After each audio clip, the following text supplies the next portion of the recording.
Bonjour, bonne heureuse et joyeuse année, et je suis très content d'être avec vous aujourd'hui.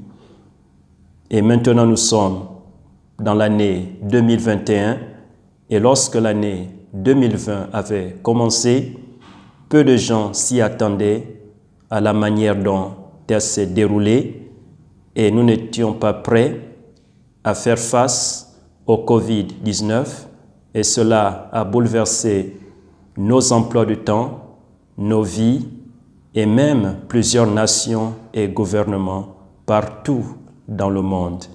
Mais en dépit de cela, nous servons un Dieu si grand, si puissant, si fort et qui est en plein contrôle de tout.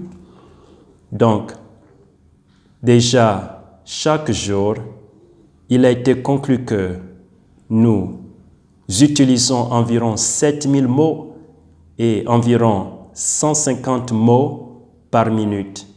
Et ce sont des choses sur lesquelles nous ne prenons pas souvent le temps de réfléchir. Est-ce que mes mots, ou est-ce que tes mots, ou est-ce que nos mots ont une très bonne influence dans la vie des gens qui nous entourent. Maintenant, regardons très rapidement Hébreux chapitre 4, verset 12. Hébreux chapitre 4, verset 12. Donc, je vous laisse le temps de prendre votre Bible. Hébreux chapitre 4, verset 12. La parole de Dieu lit: « Car la parole de Dieu est vivante et efficace et plus aiguisée qu'aucune épée à deux tranchants, perçant jusqu'à la division de l'âme et de l'esprit, des jointures et des moelles, et jugeant des pensées et des intentions du cœur. » Tout premièrement, nous constatons l'utilisation du mot « vivante ». Donc la parole de Dieu est bel et bien vivante, elle n'est pas morte, et c'est ça l'énigme, elle est bel et bien vivante. Et ensuite, nous constatons aussi que la parole de Dieu est efficace, elle s'en va avec un but bien précis, elle s'en va avec un objectif bien précis qu'elle accomplit. Amen. Donc, nous voyons aussi que la parole de Dieu va où nous ne pouvons pas y aller. La Bible dit que la parole de Dieu est plus aiguisée qu'aucune épée à deux tranchants. Donc, la parole de Dieu est très, très, très tranchante. Amen. Donc, le message d'aujourd'hui s'intitule « Le temps des petits commencements ». Le temps des petits commencements. Donc, je puis ce titre dans le livre de Zacharie, chapitre 4, verset 10. Lisons maintenant la parole de Dieu dans Zacharie, chapitre 4, verset 10. La Bible lit, nous allons voir les 11 premiers mots. « Car qui est ce qui méprise le temps des petits commencements ?» Je reprends.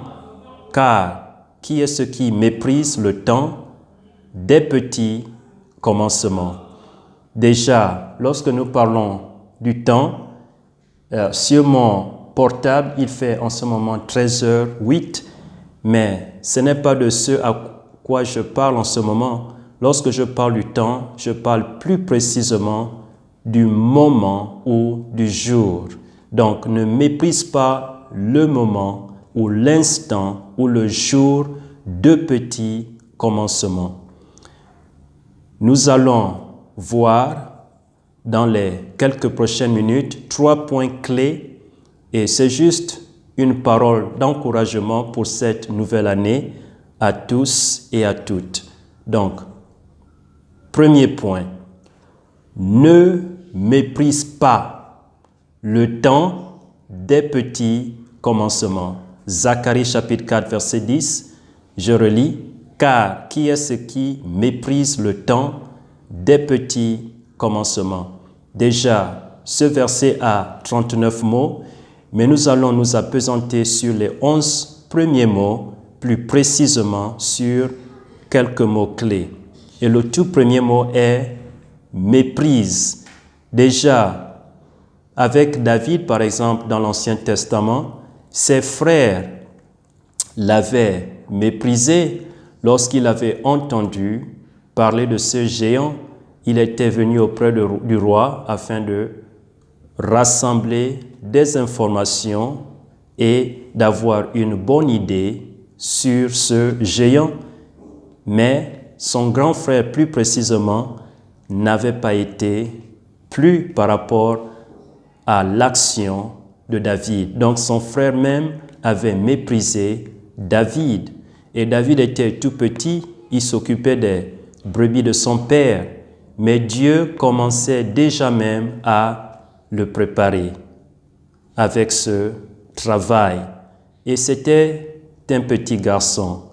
Et comme on le constate dans le titre aujourd'hui, Dieu ne voit pas la taille, Dieu ne voit pas la corpulence physique, mais Dieu regarde toujours et toujours le cœur de la personne. Amen. Ne méprise pas le temps des petits commencements. Dans ce verset biblique, nous parlons de Zorobabel. Et Zorobabel était un Hébreu, et c'était un Hébreu que Dieu, par le biais du roi, avait élevé en Babylone. Et voilà comment cet Hébreu avait été nommé comme gouverneur de la province de Judée. Et après cela, c'est à ce moment-là que Dieu avait mis en lui, dans son cœur, le désir de reconstruire le temple de Dieu, le temple du Seigneur. Donc, Zorobabel était un homme de Dieu. Et Zorobabel dirigea le premier groupe de Juifs, environ au nombre de 42 360 Juifs, pour le début de la reconstruction du temple de Dieu. Et c'est quelque chose que Dieu avait déterminé, avait décidé de faire par le biais de son serviteur. Donc, lorsque Dieu décide de faire quelque chose et que la personne qui l'a choisi s'adonne à cette œuvre, Dieu fera tout pour que cette chose voie le jour. Amen. Et aussi dans les temps contemporains, nous avons l'histoire de George Mueller. Et George Mueller, il avait un fardeau. Il avait un fardeau pour les orphelins. Et voilà comment aussi George Mueller était un guerrier de prière. Il était un homme de prière. Et par le biais de ses prières, et il avait beaucoup de foi envers son Dieu. Et c'était quelqu'un qui croyait vraiment très fortement à la puissance de la prière, de la foi. Et voilà comment à maintes reprises, lorsqu'il n'avait pas de quoi nourrir ses orphelins, il s'y mettait toujours dans la prière et au dernier moment, Dieu exauçait toujours à ses prières. Amen. Donc, tu peux aussi t'identifier soit avec Zorobabel, bien-aimé, cher ami, à travers les circonstances que tu traverses en ce moment. Dieu aussi peut faire de toi un Zorobabel. Déjà, Zorobabel aussi, c'était un homme de foi et il avait foi en Dieu. Et voilà comment c'était pour la raison pour laquelle Dieu l'avait utilisé grandement. Tout comme George Mueller, Dieu peut aussi t'utiliser, bien-aimé cher ami. Dieu n'est pas limité par tes limites personnelles. Dieu n'est pas limité par les limites physiques que tu as en ce moment. Dieu n'est pas limité par les limites spirituelles que tu as en ce moment, ou des limites mentales que tu as en ce moment. Dieu est un Dieu illimité. Dieu est un Dieu si grand, si puissant. Et il est souverain souverain roi, souverain Dieu. Le diable n'est pas souverain Dieu. Aucun être humain n'est souverain, mais Dieu est souverain sur toute la terre et dans tout le monde. Donc, le premier point était ceci: ne méprise pas le temps des petits commencements. Peut-être que Dieu est en train de te parler en ce moment à travers ces paroles que j'utilise. Et je le dis encore, chaque personne en moyenne utilise environ 7000 mots. Déjà, je suis une personne qui ne parle pas beaucoup de nature, mais il y en a certaines personnes qui parlent beaucoup de nature, et ces personnes ont la tendance à utiliser plus de 7000 mots par jour. Mais nous devons faire très attention et de décider que nos mots soient des bénédictions et pas des malédictions. Donc, deuxième point. Premier point, c'était ne méprise pas le temps des petits commencements. Deuxième point, ne méprise pas la repentance et la foi en Jésus-Christ. Et ça, c'est très, très important parce que plusieurs personnes sont confuses là-dessus par rapport à la place du mot repentance, à la saisie du mot repentance, à la compréhension du mot repentance. Par exemple, j'étais allé dans certaines églises et c'était des personnes de bonne foi, mais ces personnes croyaient que pour être sauvés, il fallait d'abord se repentir de tout péché commis. Mais qui peut se rappeler de tous ces péchés du moment de sa naissance jusqu'à maintenant? Personne. Nous ne sommes pas omniscients. Seul Dieu l'est. Dieu est omniscient. Et Dieu peut se rappeler. C'est pourquoi, par rapport au salut, Dieu, quand il parle de la repentance dans le contexte du salut, il veut tout simplement parler du fait de se détourner, de se retourner de ce à quoi sur quoi tu mets ta foi pour le salut de ton âme. Par exemple, il aimerait que tu puisses changer d'avis sur le fait que si tu crois par exemple que le baptême a la possibilité de te sauver, il faut laisser tomber cela. C'est dans ce sens qu'il parle de la repentance. Si tu mets par exemple ta foi dans tes œuvres, sur ce que tu peux faire pour y aller au ciel, Dieu te demande, il t'invite maintenant à laisser tomber cela, parce que nulle part dans la Bible, Dieu enseigne qu'il faut mettre la foi dans le baptême pour être sauvé. Non, le baptême a sa place et son temps. C'est pourquoi on l'appelle le baptême des croyants. Cela suit immédiatement ton salut, le salut de l'âme. Donc, après avoir déjà reçu Jésus-Christ par la foi comme ton seul, unique et véritable sauveur, la prochaine étape, c'est de passer par les eaux du baptême. Et il est symbolique. Le baptême signifie tout simplement que tu t'identifies avec la mort de Jésus-Christ sur la croix lorsque tu te tiens debout dans les eaux du baptême et lorsque tu vas sous les eaux. Et à propos, toute la personne doit être immergée. Donc, lorsque toute la personne va dans les eaux, c'est une identification avec son ensevelissement. Et lorsque la personne ressort des eaux, c'est son identification avec sa résurrection pour vivre avec une nouveauté de vie. Plus une vie de péché, mais de vivre maintenant pour la gloire de Dieu. Je sais que j'ai pris beaucoup de temps pour expliquer la place du baptême, mais c'est très important de le faire parce que beaucoup de personnes sont confuses là-dessus. Beaucoup de soi-disant bergers ont induit plusieurs personnes en erreur, ont conduit plusieurs personnes en erreur par rapport au baptême. Et j'en reviendrai prochainement pour donner une étude plus approfondi sur le baptême. Donc, deuxième point était ceci, ne méprise pas la repentance et la foi en Jésus-Christ. Donc, comme je disais tantôt, pour être sauvé, il faut d'abord se repentir du péché de l'incrédulité, du manque de foi en Jésus-Christ. Donc, si tu mettais ta foi, par exemple, en tes œuvres, si tu mettais ta foi dans le baptême ou quoi que ce soit, hormis Jésus-Christ, cela ne t'aidera pas. Il faut laisser tomber cela, se retourner vers Jésus-Christ, changer d'avis, changer de pensée et mettre sa foi complète, entière dans l'œuvre achevée de Jésus-Christ. Donc, Marc chapitre 1, lisons maintenant la parole de Dieu.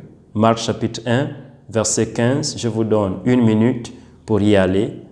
Donc, ce verset a 17 mots, mais nous allons d'abord regarder le deuxième mot. Le temps, on a déjà brièvement parlé de cela. Cela ne signifie pas le temps comme quand tu regardes ta montre, mais c'est dans le sens de l'instant ou bien du moment ou bien du jour. Le temps est accompli ou encore arrivé et le royaume de Dieu approche. Prêtez maintenant attention, repentez-vous et croyez à l'évangile. Donc d'abord on doit se repentir et ensuite mettre sa foi dans l'œuvre achevée de Jésus-Christ. C'est ça l'évangile. L'évangile c'est quoi? C'est la mort, l'ensevelissement et la résurrection de Jésus-Christ. La Bible dit qu'il est mort pour nos péchés, qu'il a été enseveli et qu'il avait ressuscité de mort quand le troisième jour. Amen. Donc nous servons un Dieu vivant. Et c'est très important parce que pour être sauvé, je vais insister là-dessus maintenant, pour être sauvé, vous devez vous repentir et croire à l'évangile. Tu ne peux pas mettre 50% de ta foi en Jésus-Christ et l'autre 50% dans le baptême pour être sauvé. Non, il faut mettre 100% de ta foi dans l'œuvre achevée de Jésus-Christ, dans l'évangile de Jésus-Christ pour être sauvé. Et je me rappelle d'un certain homme aux États-Unis, Carl Hatch. Et Carl Hatch était un grand brigand, il était un grand rebelle, il était un grand pécheur. Et voilà comment il avait aménagé avec sa femme dans un voisinage où s'y trouvait un pasteur. Et ce pasteur avait beaucoup d'amour pour ses voisins, pour son voisinage. Et voilà comment il avait eu à offrir de l'aide à Carl Hatch un jour, comme il avait constaté que Carl Hatch était en train de réparer le toit de sa maison. Et Carl Hatch avait accepté cette offre à l'aide. Et après avoir découvert que cet homme était un prédicateur, un pasteur, Carl Hatch lui avait demandé de quitter son domicile.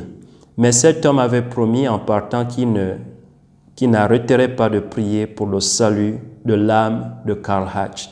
Et tous les matins, en sortant, il disait toujours à Carl Hatch, « Je t'aime et je prie toujours pour le salut de ton âme. » Tous les matins.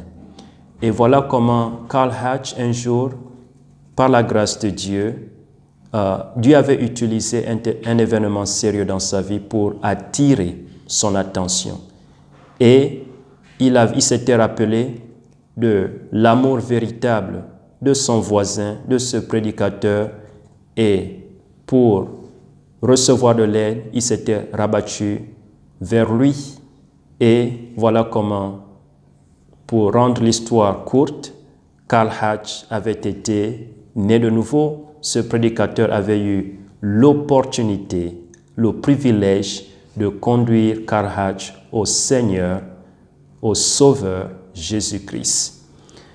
Donc, si tu te reconnais, peut-être que Tu as déjà eu à faire des choses, de très mauvaises choses dans ta vie, mais Dieu ne voit pas cela. Il veut te sauver.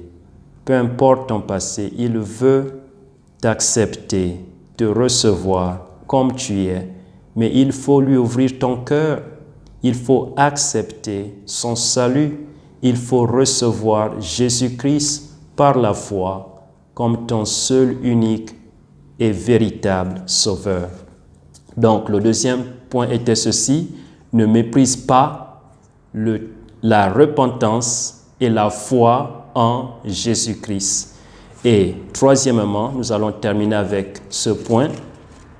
Et ce point dit ceci: ne méprise pas le revêtement du nouvel homme. Ne méprise pas le revêtement du nouvel homme. Déjà, lorsque nous naissons de nouveau, nous obtenons automatiquement une nouvelle nature. Et c'est de ce dont je parle en ce moment, le nouvel homme. Et l'on le constate dans le livre de Éphésiens, chapitre 4, verset 20, et aussi dans 2 Corinthiens, je vais vérifier très rapidement, 2 Corinthiens, chapitre 5, verset 17. Donc, je reprends 2 Corinthiens, chapitre 5, verset 17, mais aussi Éphésiens, chapitre 4, verset 20. Regardons maintenant Éphésiens, chapitre 4, verset 20. Et ce chapitre a 22 mots. Lisons la parole de Dieu.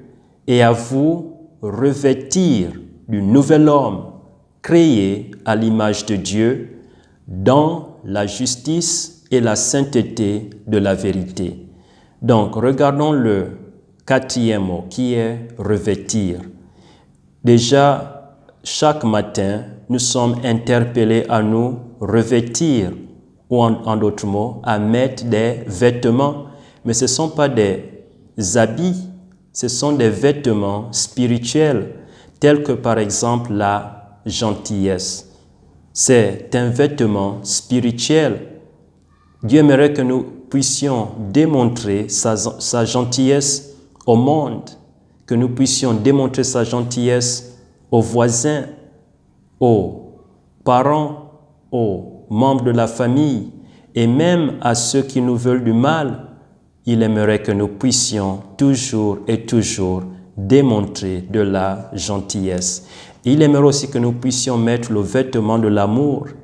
Déjà, l'amour de Dieu est insondable. On ne peut pas le comprendre. C'est un amour si grand. C'est un amour infini. Un amour si magnifique. Déjà, de savoir que Jésus-Christ, le Fils de Dieu, le Fils bien-aimé de Dieu, mourut sur la croix pour le paiement de nos péchés. C'est incompréhensible. Donc, l'amour de Dieu est infini, l'amour de Dieu est si magnifique, l'amour de Dieu est si grand. Amen. Donc, Dieu aimerait que, à travers nous, le monde puisse aussi expérimenter son amour. Nous sommes des tuyaux qui doivent conduire son amour au monde. Et nous devons nous rendre disponibles à Dieu afin que le monde puisse expérimenter son amour si grand, son amour infini, son amour si magnifique. Et nous voyons aussi ceci, donc dans Éphésiens chapitre 4, verset 20, la Bible dit « Et à vous revêtir du nouvel homme », pas du vieil homme, parce que le vieil homme, certes, il est toujours avec nous, même après notre seconde naissance, mais aussi longtemps que nous resterions ici sur terre, nous aurions toujours ce vieil homme. Mais aussi, nous avons maintenant le nouvel homme. Et nous ne devons pas revêtir le vieil homme, mais plutôt le nouvel homme. Nous devons revêtir le nouvel homme de quoi? Nous devons revêtir le nouvel homme avec de la gentillesse, de l'amour, de la compassion, de la bonté, etc. Déjà, dans Galates chapitre 5, nous avons des éléments clés que nous devons utiliser pour revêtir le nouvel homme. Nous devons revêtir le nouvel homme constamment. Et Dieu nous a donné sa parole. Nous avons vu au départ que cette parole était bel et bien vivante, pas morte. Elle est vivante et elle est efficace. Et le mot efficace aussi explique le mot puissant. Donc le mot efficace signifie aussi puissant.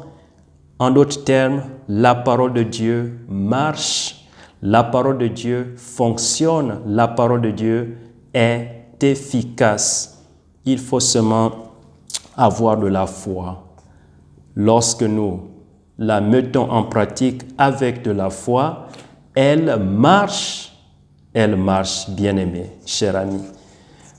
Donc, être en Christ, nous voyons, je vais lire le verset entièrement, Éphésiens chapitre 4, verset 20, la Bible dit, « Et à vous revêtir du nouvel homme, créé à l'image de Dieu, je termine le verset, dans la justice et la sainteté. » Remarquez bien, de la vérité. Remarquez bien ces mots, créé, c'est pas dans le sens physique parce que nous avons certes été créés par Dieu, mais aussi au sens spirituel, lorsque nous naissons de nouveau, c'est comme si c'était une création. C'est ainsi dont Dieu le regarde. Donc, lorsque nous naissons de nouveau, nous avons une nouvelle nature. Et cette nouvelle nature, la Bible dit, est créée à l'image de Dieu. Et dans quel sens, lorsque nous parlons de l'image de Dieu? La Bible explique, la Bible dit, dans la justice et la sainteté. Déjà, Dieu nous invite dans 1 Pierre à être saint. Dieu nous invite dans le livre de Lévitique à être saint. Pourquoi? Pourquoi devons-nous être saints? Parce que le Dieu que nous servons est un Dieu saint. Et pourquoi? Et ça, c'est son image, ce sont des caractéristiques du Dieu que nous servons. Non seulement il est un Dieu saint, mais il est aussi un Dieu de droiture.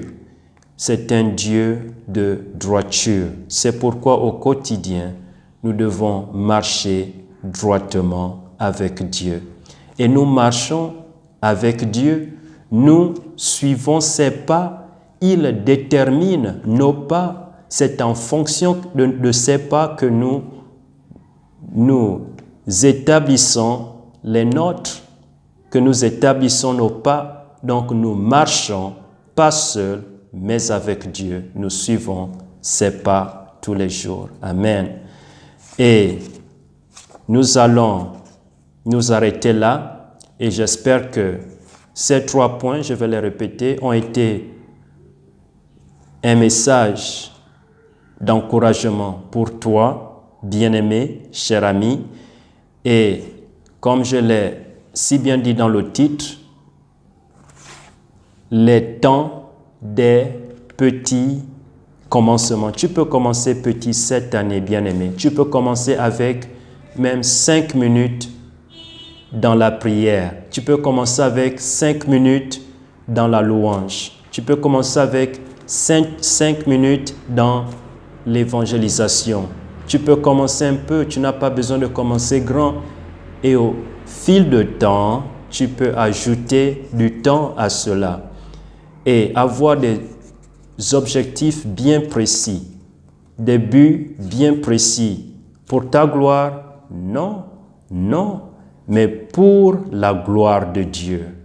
Dieu doit être glorifié dans ta vie. Dieu veut être glorifié, bien-aimé, dans ta vie. Il veut être glorifié dans ma vie également.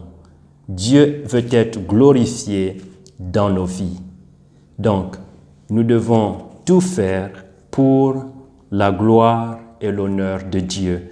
Encore, bonne, heureuse et joyeuse année, et je prie que l'Éternel te bénisse et te garde, que la face de l'Éternel luise sur toi et que l'Éternel dirige tes pas tous les jours et te donne beaucoup de réussite, de direction et de bénédiction.